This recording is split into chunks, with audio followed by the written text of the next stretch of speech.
Eu sou o pastor Adriano Mendes e quero dar bem-vindo a todos os alunos da Academia de Pregadores. Quero compartilhar com vocês uma matéria, um assunto que creio eu ser de extrema importância para os nossos dias, em especial para aqueles que têm um chamado específico para o ministério da palavra. Eu quero falar com vocês sobre homilética, a arte de pregar. Quero usar como texto básico para as minhas palavras para o início desta aula, o que Paulo, paladino da fé cristã, escreveu na sua epístola. Você vai ver no epistolário de Paulo, especificamente no segundo ou na segunda carta dele a Timóteo, segunda carta do apóstolo Paulo a Timóteo, especificamente capítulo 2 e o versículo 15. Paulo disse: procura apresentar-se a Deus aprovado, como obreiro que não tem do que se envergonhar e que maneja bem a palavra da verdade. Manejar bem a palavra da verdade. Essa é a palavra para os nossos dias. Essa é a palavra para aqueles que foram chamados para pregar o Evangelho e que, com certeza, precisam de uma ferramenta, precisam de um conhecimento a mais para poder transmitir o que Deus colocou na sua vida com esmero, com dedicação e com arte, digamos assim. Eu gosto muito da fala de um teólogo que escreveu um compêndio de teologia e filosofia, Champlin. Ele disse que a homilética nada mais é do que um ramo da teologia prática. Ou seja, noutras palavras, ele está dizendo que quando você dispõe da homilética ou dos princípios que regem a homilética, a arte de falar bem, a arte da oratória, da eloquência, são coisas que você irá agregar no seu sermão, na sua mensagem, na sua prédica, para você ter um desempenho e, acima de tudo, lógico, glorificar o nome de Jesus. Porque, como pregadores, foi para isso que nós fomos chamados. Eu gosto muito da fala de um pensador. Ele disse que a homilética nada mais é do que a arte da eloquência sagrada. E a minha pergunta é: o que Paulo quis dizer quando ele disse na sua segunda carta a Timóteo, capítulo 2 e versículo 15, usando a seguinte expressão: maneja bem a palavra da verdade.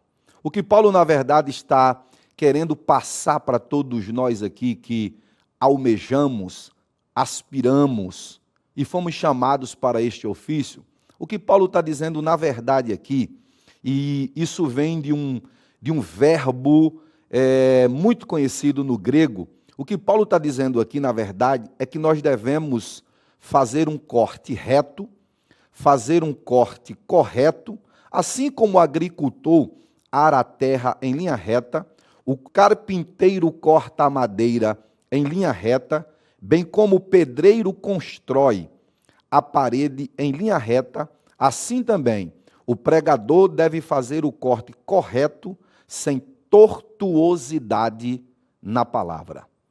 Quando eu falo de tortuosidade na palavra, eu estou tentando passar para você que você precisa, nós precisamos, ter muito cuidado quando nós formos pregar a palavra de Deus. Quando nós formos expor um sermão, quando nós formos ministrar uma mensagem, quando nós estivermos diante de um auditório, diante de pessoas na igreja, assumindo o púlpito da igreja que nós temos como algo sagrado, sacro, e aquilo que vai ser passado através das nossas vidas naquele púlpito tem que ser de forma ordeira, tem que ser de forma precisa, ou seja, nós precisamos manejar bem a palavra da verdade. Afinal de contas, quando você sobe num púlpito para ministrar a palavra de Deus, você está comprometendo-se, você está assumindo uma responsabilidade, não de ministrar a palavra que provém daquilo que você pensou, imaginou, entendeu, até porque a mensagem não é baseada no que eu imagino, no que eu penso ou no que eu entendo. A mensagem deve ser baseada unicamente na palavra de Deus. E Paulo deixa bem claro aqui que a palavra de Deus é a palavra da verdade. Então, se eu estou subindo num púlpito para pregar o evangelho, para pregar uma mensagem, eu preciso ter um comprometimento com a palavra da verdade. E para isso, eu preciso exercer com maestria, com arte, e aqui vem o conceito da homilética, a arte de falar bem, ou a arte de organizar um sermão, a arte de elaborar uma prédica, uma mensagem que você vai ministrar à igreja. Eu quero trazer para você aqui alguns princípios que norteiam a homilética e que com certeza servirão para a sua vida. Você que está começando o seu ministério da pregação, você que está começando a elaborar os seus primeiros sermões, você que sente no seu coração ardendo a chama por esse ministério que é um dos mais belos que existe, que é a arte de pregar a palavra de Deus. Aos pregadores cabe o dever de cumprir corretamente o seu ofício. Eu preciso bater nessa tecla no introito desta aula, eu preciso reiterar isso aqui. Deve cumprir corretamente seu ofício. Observe que tudo que eu vou falando aqui está linkado com o que Paulo escreveu na segunda epístola dele a Timóteo, capítulo 2 e verso 15, quando Paulo fala de manejar bem, fazer o corte certo, o corte correto, não causar deturpações, não deixar faltar. Em outras palavras, fazer de forma correta, fazer de forma ordeira. O dever de cumprir corretamente seu ofício. A pregação é indispensável para o cristianismo. Interessante que eu fiz algumas anotações aqui e eu queria passar isso para você. Sem a pregação, ele perde algo necessário que lhe confere autoridade. Cristianismo não seria o cristianismo sem a pregação do evangelho. Vocês sabem que quando Jesus veio à terra, o bom pregador, o maior pregador, aquele que transmitiu a mensagem do reino de Deus com simplicidade, mas com uma destreza, uma sabedoria, como nunca antes vista. Você lembra-se que quando um doutor da lei, chamado Nicodemos, ele aparece para Jesus, ou vem ter com Jesus, melhor dizendo, e a Bíblia diz que de noite, ele chega para Jesus lá no capítulo 3 do Evangelho de Jesus, escriturado por João, e uma das coisas, ou dentre as muitas coisas que Nicodemos, o doutor da lei, o príncipe da lei, um dos maiorais da lei, chega para Jesus e ele diz: bem sabemos que tu és mestre, e mestre vindo de Deus, porque ninguém pode realizar estas coisas que tu realizas se de Deus ele não vier. Observe que Nicodemos reconhece Jesus aqui como um mestre. Você vai ver o encontro de dois mestres aqui.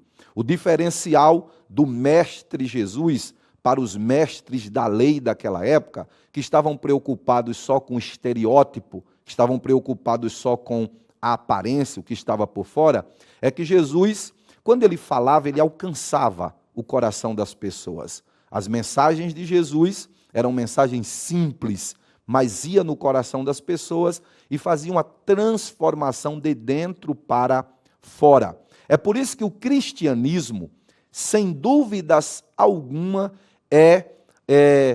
está embasado, alicerçado na pregação, na homilética, na arte de pregar. Vamos lá. Sem a pregação, ele perde algo necessário que lhe confere autoridade. Isso porque o cristianismo é essencialmente, preste atenção nisso aqui, o cristianismo é essencialmente o que nós chamamos de a religião da palavra. Ou seja, uma das coisas que caracteriza o cristianismo, uma das coisas que dá embasamento para o cristianismo é a palavra. E é impossível você chegar em uma igreja, é impossível você chegar em qualquer ambiente que seja de culto cristão sem ter a ministração da palavra. Pode ter tudo, pode existir qualquer coisa em um ambiente que se caracterize como igreja ou como reunião cristã. O que não pode faltar é a palavra. Um culto sem a ministração da palavra, ele é incompleto. Um culto sem a exposição de um texto bíblico, ele vai tornar-se um culto ou uma reunião incompleta. Por isso, ele é chamado de a religião da palavra. Vamos lá. A religião da palavra de Deus. Nenhuma tentativa de entender o cristianismo pode ser bem-sucedida se deixar desapercebida ou negar a verdade de que o Deus vivo tomou a iniciativa de se revelar de modo salvífico à humanidade caída, ou que sua revelação de si mesmo foi dado pelo meio direto de comunicação, que nos é conhecido, a saber, por uma palavra ou palavras. Essa fala aqui, na verdade, é de John Stott. O que John Stott está dizendo aqui é que o Deus inacessível, o Deus glorioso, possuidor dos atributos que você conhece, o Deus onipresente, Deus onipotente, o Deus onisciente, o Criador, sustentador de todas as coisas, ele resolveu manifestar-se para os homens. Na verdade, ele resolveu comunicar-se com os homens. Como é que Deus faz isso? Deus resolve comunicar-se com os homens ou revelar-se aos homens através da palavra. Ou seja, através da pregação do evangelho. As pessoas têm o conhecimento de Deus porque sobre Deus foi pregado. As pessoas têm o conhecimento do céu porque alguém pregou sobre o céu. As pessoas têm o conhecimento da eternidade porque alguém resolveu expor, através da Bíblia Sagrada, coisas sobre a eternidade. Então, John Stott falou muito bem aqui, quando ele disse que Deus resolveu manifestar-se, revelar-se ao homem, através da palavra ou das palavras. Traduzindo, Deus escolheu pessoas e fizera destas pessoas canais, meios pelos quais ele transmitira a comunicação, transmitira ou comunicou-se através da palavra. Deus chama pessoas, capacita estas pessoas, dando a elas o dom da comunicação através da palavra. Ou seja, Deus dá a estas pessoas a homilia. Deus faz essas pessoas manejar bem a palavra da verdade, para que homens que estavam envolvidos, dominados, controlados pela mentira, através da homilética, da homilia, do sermão, através do manejar bem a palavra, essas pessoas recebem a revelação de Deus ou sobre Deus. Vamos lá. Fundamentos da pregação cristã. No que está fundamentado a pregação cristã? Quais são as bases? Quais são os pilares? Que pregação cristã é essa? Do que nós precisamos? Do que nós necessitamos para transmitir às pessoas sobre estes fundamentos? Você sabe muito bem que tudo se sustenta em algo. Você vai fazer uma edificação, você vai lançar um edifício, você vai construir, digamos assim, um prédio ou uma estrutura predial, você vai precisar daquilo que alguém chama de, noutras palavras, sapata, outros vão chamar de alicerce, outros vão falar da estrutura. Então, quais são os fundamentos da pregação cristã? A pregação cristã, ela precisa estar fundamentada em algo. Ela precisa de alicerce. Logo, se ela não possuir esses fundamentos ou esses alicerces, com muita facilidade, ela vai ruir. É por isso que a pregação do Evangelho, a pregação cristã, quando ela está na estrutura da homilética, quando ela está sendo manejada bem, ela não cai por terra. São palavras que não caem por terra. São estruturas que não irão ruir. É por isso que o próprio Deus, através da sua palavra, disse que a palavra dele não volta vazia. Eu gosto muito do que está escrito na carta aos Hebreus, capítulo 4 e verso 12, quando ele diz, a palavra do Senhor, porque a palavra de Deus, e ele falando sobre a palavra de Deus ali, diz que ela é viva e eficaz, e é mais penetrante do que espada alguma de dois gumes, vai até as juntas e medulas, até a divisão da alma e do espírito, e ela é apta para discernir as intenções do coração do homem. Jesus falou sobre isso, quando ele conta a história de dois edificadores. Jesus fala sobre o edificador que edificou sobre a rocha e o edificador que edificou sobre a areia. Quando ele fala sobre aquele que edificou sua casa sobre a rocha, ele está referindo-se a alguém que ouviu a palavra e as guardou no seu coração.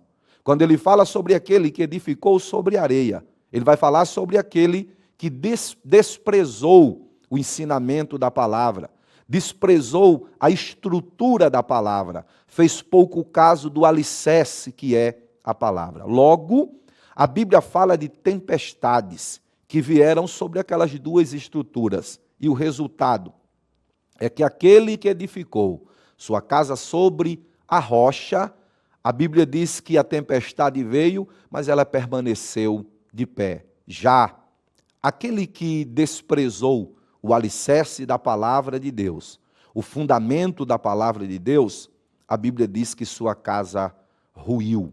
Uma mensagem estruturada, uma mensagem cristã, estruturada, alicerçada, fundamentada, é um edifício que não ruirá. É uma construção que não vai desmoronar. Que Deus levante nesses últimos dias, nesse tempo de tanta necessidade, nesse tempo de tanta escassez de mensagens fundamentadas, mensagens cristãs fundamentadas ou com alicerce. Que Deus levante você, que Deus dê a você ainda mais do que o desejo, mas que Deus dê a você o anelo, que Deus dê a você fome, que Deus dê a você sede, por buscar esta palavra e alicerçar todo o seu ministério nela. Lembre-se, seu ministério é uma estrutura, seu ministério é algo que Deus levantou. E ele precisa estar alicerçado e edificado nesta palavra. Se você fizer o que Paulo disse aqui, manejar bem a palavra da verdade, eu tenho uma notícia para dar a você. Você vai lograr êxito no seu ministério.